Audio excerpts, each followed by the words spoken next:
Good morning बच्चों। आज हम स्टार्ट करने वाले हैं class 12 chemistry chapter first solid state. अभी तक आपने पढ़ा है कि जो मैटर्स होते हैं उनमें जो पार्टिकल्स होते हैं, उन पार्टिकल्स के अरेंजमेंट के बेस पे हमने सॉलिड को 2 पार्ट्स में डिवाइड किया। फर्स्ट था आपका क्रिस्टलाइन सॉलिड्स, सेकंड था आपका एमोर्फियस सॉलिड्स। अभी हम क्या करने वाले हैं, जो क्रिस्टलाइन सॉलिड्स हैं उनको हम जो पार्टिकल्स के बीच में जो फोर्सेस होते हैं उनके बेस में हमको डिवाइड करेंगे। तो आप लिखेंगे classification of solids on the basis of intermolecular forces acting between particles. Start करते हैं।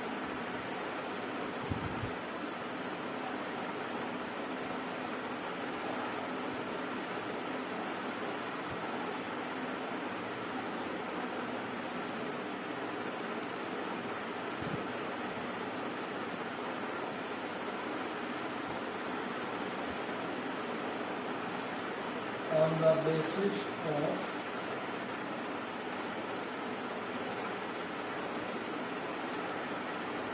intermolecular forces between particles.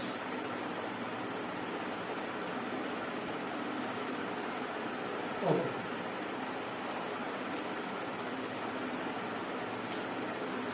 जो आपके ये जो सॉलिड्स होते हैं उनमें जो पार्टिकल्स के बीच में जो इंटरमॉलिक्यूलर फोर्सेस लगते हैं उनके बेस पे हम टोटली 4 टाइप्स में सॉलिड्स को डिवाइड करते हैं।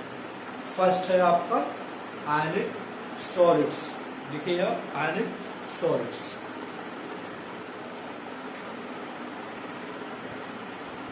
फर्स्ट है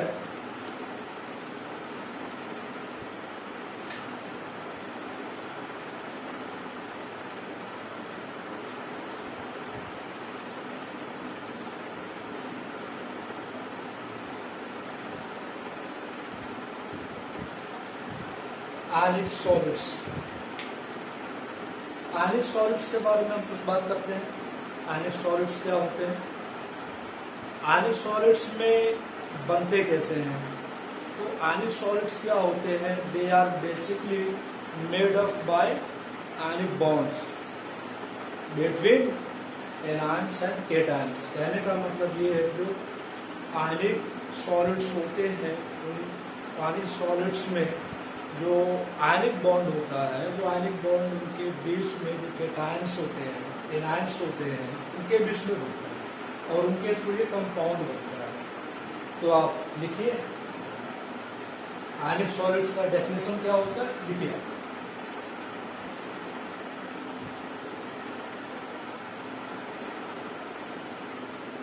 आयनिक solids are made up of ionic bonds acting between anions and cations।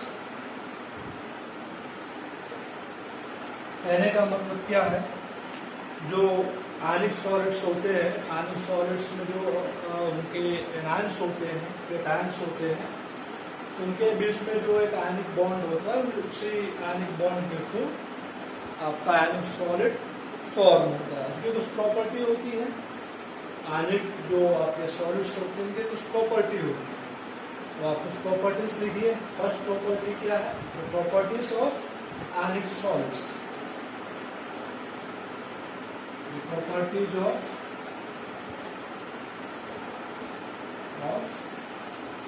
Ionic solids. First property है, अब आपको मालूम है कि जो आयनिक सॉलिड्स है किससे बने हुए हैं, आयन से बने हुए हैं, एनायन से, केटायन से।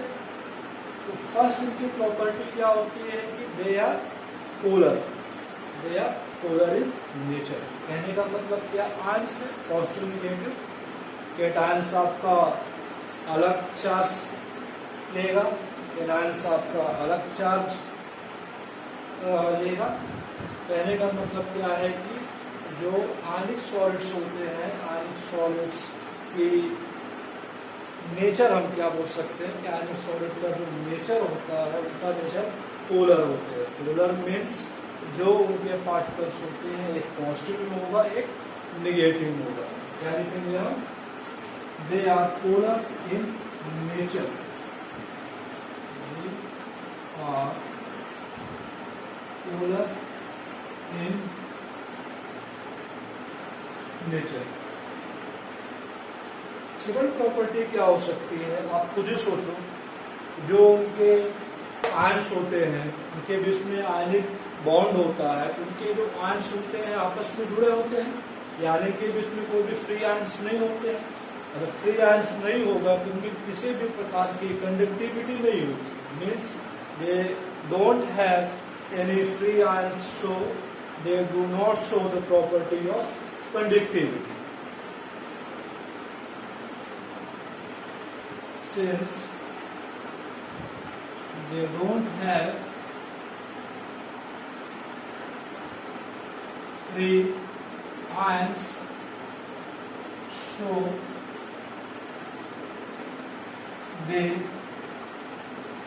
don't show conductivity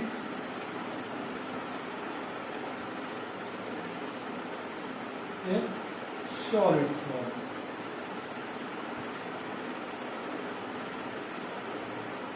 मेंस क्या है, जो आयनिक सॉलिड्स होते हैं, आयनिक सॉलिड्स क्या होते हैं जनरली जो सॉलिड में जो उनका स्टेट है, जब ये सॉलिड स्टेट में होते हैं तो इनमें कंडक्टिविटी पास नहीं होती। मतलब इसमें आप इलेक्ट्रिकल की सप्लाई दोगे, फ्लो नहीं होगा। आप हीट करोगे, ज्यादा हीट नहीं होगा।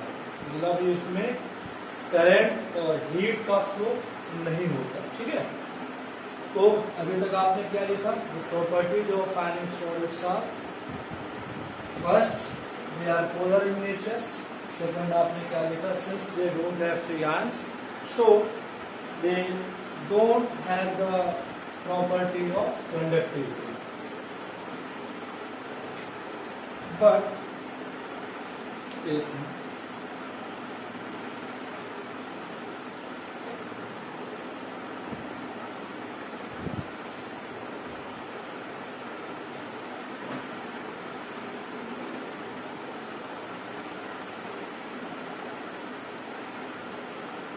आयनिक सॉलिड्स में एक प्रॉपर्टी होती है, जनरली ये जब सॉलिड स्टेट में होते हैं तो इनमें कंडक्टिविटी की कोई प्रॉपर्टी नहीं होती क्योंकि फ्री आयंस नहीं होते हैं।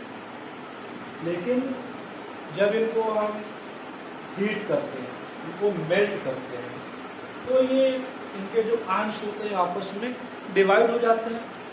आयंस जो केटायंस होते हैं, एनायंस होते हैं, यहाँ वहाँ वो जाते हैं।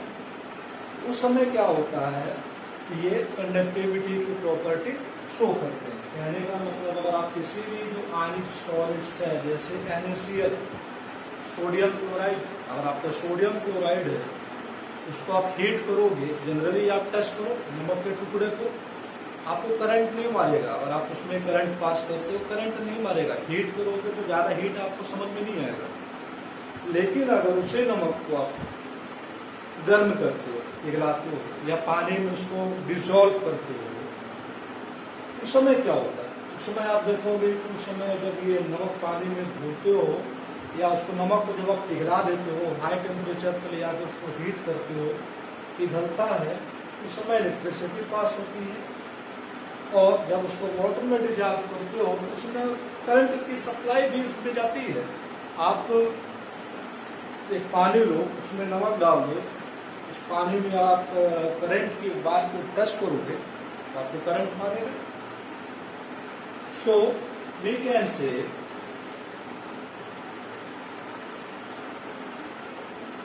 आयनिक सॉलिड्स show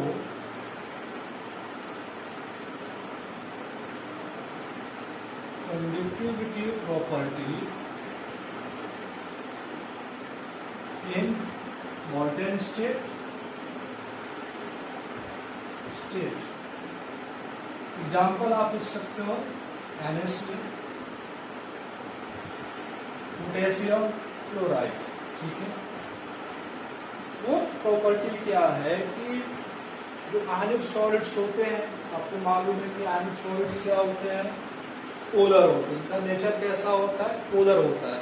ये डिसॉल्व किसमें होंगे, अगर कोई भी आपका सॉलिड या कंपाउंड पोलर है तो पोलर में डिसॉल्व होगा, जो प्रॉपर्टी है जनरली पोलर में डिसॉल्व होगा, और जो नॉन पोलर होते हैं वो नॉन पोलर सॉल्वेंट में डिसॉल्व होते हैं।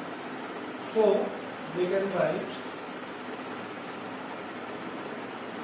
since ionic solids show polar nature, so they are soluble in polar solvent। Example आप लिख सकते हो H2O।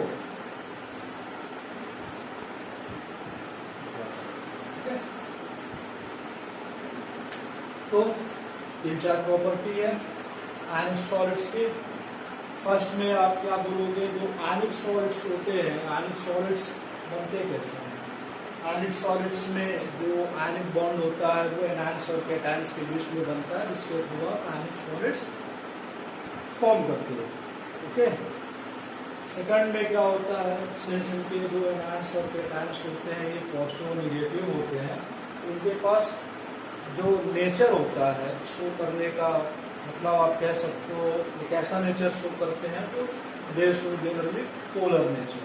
उनका जो नेचर होता है पोलर होता है। ठीक है। थर्ड प्रॉपर्टी में क्या होते हैं, क्योंकि इनके पास फ्री आयंस नहीं होते, और इनके पास फ्री आयंस नहीं है तो जनरली ये कंडक्टिविटी की प्रॉपर्टी को शो नहीं करते हैं सॉलिड स्टेट में, सॉलिड याद रखिएगा। लेकिन जैसे ही तो आप क्या करते हो, पिघलाते हो, हीट करते हो या वाटर में डिसॉल्व करते हो, कुछ समय क्या होते हैं जो उनके कैटायन और एनायंस होते हैं वो अलग हो जाते हैं। अलग हो जाते हैं तो यहाँ पर मूव करते हैं तो ये क्या करते हैं, कंडक्टिविटी की प्रॉपर्टी को शो करने लगते हैं। वो प्रॉपर्टी क्या है कि ये सॉल्युबल होते हैं। इसमें सॉल्युबल होते हैं, पोलर सॉल्वेंट होता है आपका, जैसे वाटर आपका पोलर सॉल्वेंट, उसमें ये सॉल्युबल होता है। ओके। सो ये कुछ प्रॉपर्टीज है आयनिक सॉलिड्स के, इतना आप लिखिए। ठीक है। इसके बाद आपका जो सेकंड सॉलिड है वो है आपका metallic solids.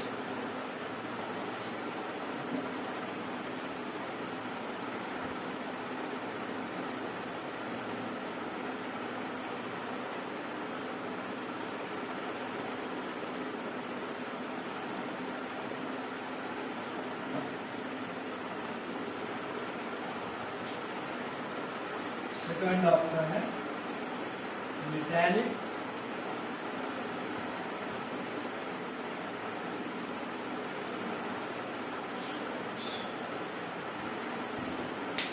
Metallic solids.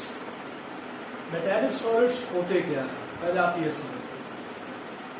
Metallic solids बनते हैं किस बॉन्ड के थ्रू, मेटालिक बॉन्ड के थ्रू। इनके बीच बनता है मेटालिक बॉन्ड, ये आपका बनता है कर्नल एटम्स। क्या बोला मैंने, कर्नल एटम्स। अब कर्नल क्या होता है, इस चीज को आप नोट करिएगा, what is colonel.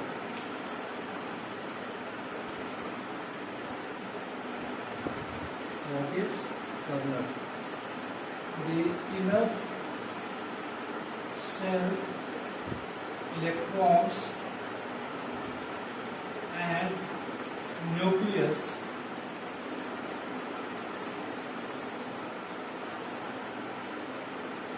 might be called kernel. Okay. Example आप समझ सकते हो, Fe26 है,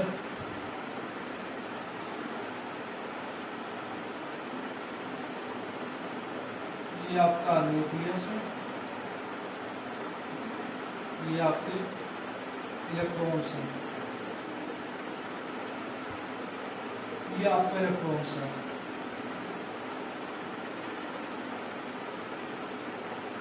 आउटर सेल इलेक्ट्रॉन्स 4 अनपेयर्ड,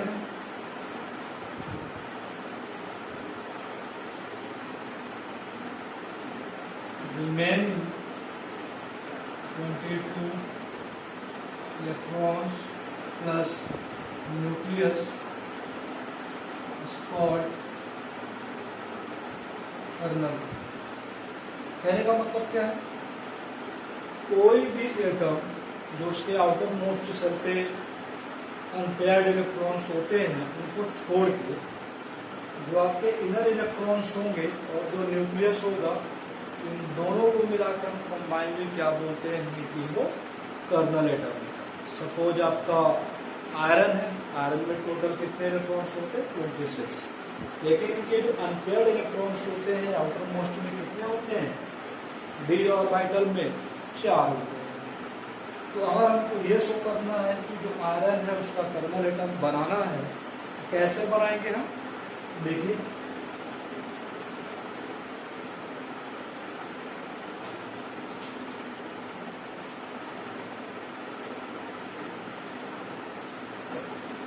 देखते हैं। आयरन 2, 3, 4,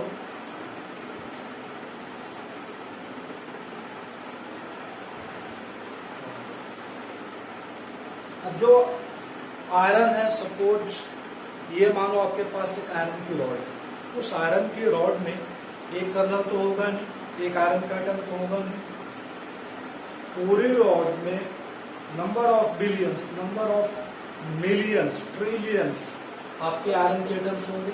उन आयरन के एटम्स को अगर आप लिखते हो कर्नल फॉर्म में, 1 2 3 4 1 2 3 4 1 2 3 4, ये इलेक्ट्रॉन्स है आउटर सेल्स पे, इलेक्ट्रॉन्स है ये। इन इलेक्ट्रॉन्स को आप क्या बोलोगे, ऐसा लगता है देखने में ये सी ऑफ इलेक्ट्रॉन्स है, सी ऑफ इलेक्ट्रॉन्स है, और जो ये Fe है, Fe है, Fe है, इसको आप क्या बोलोगे, आइस पीस। मतलब ये कह सकते हो कि ये ऐसा लगेगा कि एक समुद्र है, उस समुद्र में जो आयरन है, आयरन के टुकड़े बर्फ की तरह उसमें तैर रहे हैं। We can say electrons of the kernel atoms are sea of electrons, while the kernel atom itself is called ice piece. It behaves like ice piece. Okay. और कुछ प्रॉपर्टीज हम देखते हैं मेटालिक सॉलिड्स का, क्या property,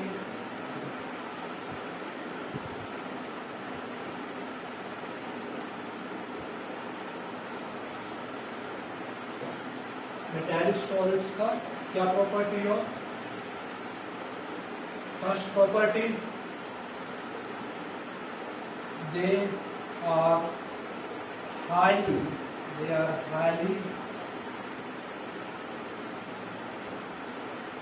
conductivity property due to dense of number of electrons.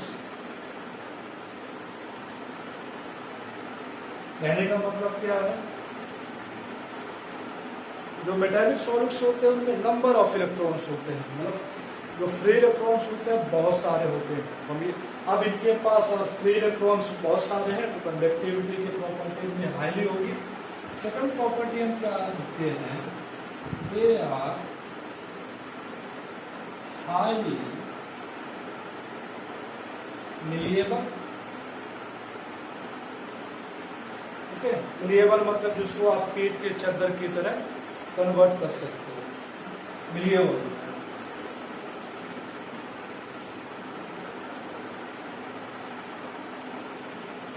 They are very ductile। Third property क्या है? They are having ductile property. Ductile property जिसको आप वायर के रूप में खींच के वायर के रूप में कन्वर्ट कर सकते हो, ठीक है। फोर्थ प्रॉपर्टी क्या हो सकती है? They are very hard,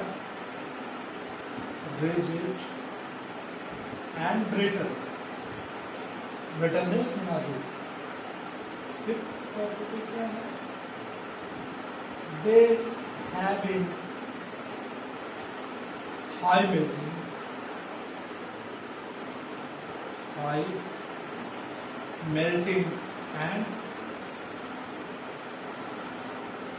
boiling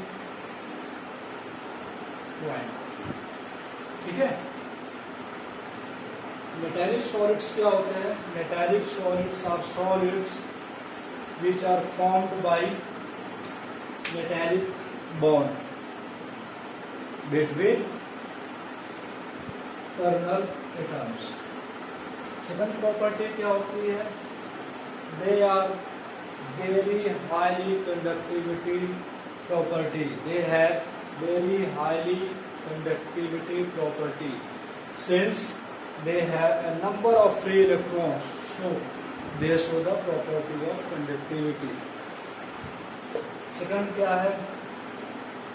They having the property of malleable। They are very high malleable property। Third क्या है? They are very ductile।